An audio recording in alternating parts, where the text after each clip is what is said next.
my TED Talk is called Do Something About It. So 24 years ago, the spring of 1995, my dad, who I call Pimpin' Pablo,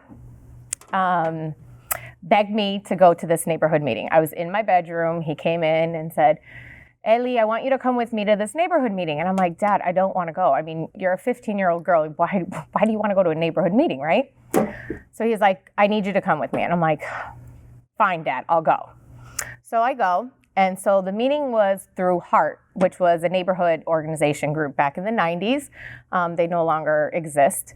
But back in the early 90s, the gang wars were very prevalent in Hartford, and they were really taking over the streets of Hartford, which left no room for young people to have safe spaces.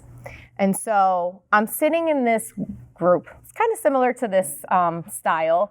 It was downstairs in the basement of St. Augustine Church, and the residents were speaking so negatively about young people. And I'm just sitting there listening, and I'm like, wow, these people really don't like young people at all. And I think it was myself, maybe a few younger kids were there. But I remember this one older woman, and she was going in, like really going in about the young people destroying the neighborhoods. We don't have any respect. And I'm just like listening to all this. And I grew up in Hartford, but I always said I had the best of both worlds because I grew up in Hartford, didn't go to public schools in Hartford, but I went to private school. So I had my Hartford friends, and then I had all my suburban friends. So I felt like I had like the best world. But this old woman really challenged me, and I don't think she knew what she got because she was challenging a sassy 50-year-old girl. And I said, well, there's nothing for these kids to do in Hartford, at least not in the south end of Hartford.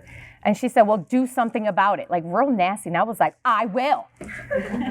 Why I said that, I don't know, but I did. So I got together with 6 other Hartford youth that I kind of rallied around me. And I said, guys, we need to start serving kids. So we did. We got about 600 results back. 600 results back. And we wanted to know what they wanted after school. We wanted a roller skating rink. The city of Hartford said, absolutely not. You're not getting a roller skating rink. What's your next best thing? I said, well, give us a youth center. Give us a safe space so where we can go after school, do our homework, chill out, not have to worry about the gangs. And they said, all right, we can do that. We can give you that. So in September of 1995, we were able to start the South End Night Riders Youth Center. And so Mayor Mike at the time, if you knew who Mayor Mike was, he was such a cool, awesome, just really down-to-earth guy and really cared about young people in the city. He would come often to hang out with us. That's him at the ribbon cutting ceremony with some of the kids. And he knew how important it was for us to have safe spaces after school. So fun facts. So the After School Alliance says that students learn by doing in after-school programs, and they develop the skills they need for the jobs of tomorrow.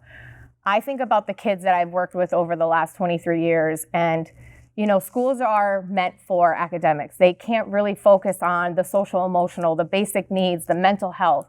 And after-school programs really are able to wrap around those services, wrap around the kids and their families, and provide those supports and services. TBD is another website that I found that talks about young people having an acute sense of justice when it comes to society issues. And I realized this in the spring of 2015 when it was brought to my attention. So I had a group of 3rd and 4th graders that came up to me in my office and were like, Miss Liz, we have an issue in our neighborhood and we need to fix it. And I said, okay. And they said, we're not leaving until you say yes. And I was like, these are little demanding little 3rd and 4th graders. Okay. So I said, all right, well, what is it? They said, are you going to say yes? And I'm like, I need to know what you're going to say.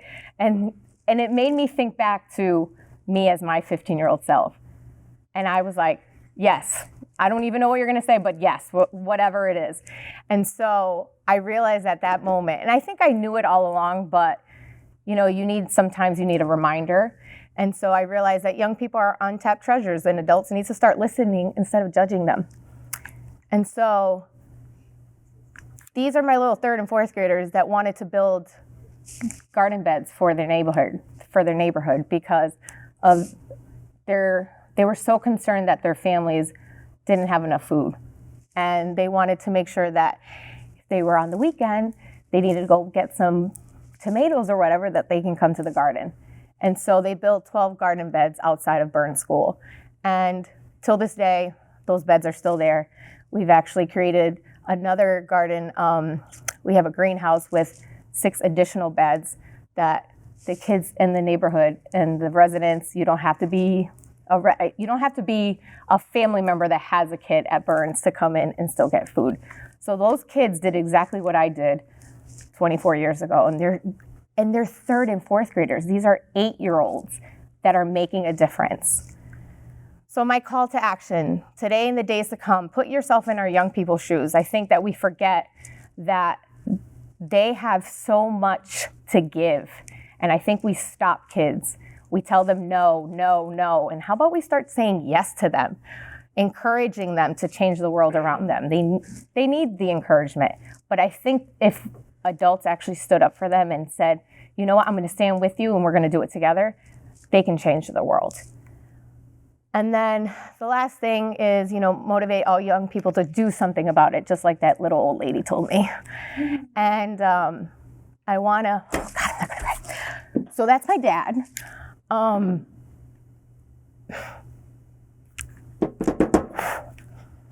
So if it wasn't for him begging me to go to this meeting,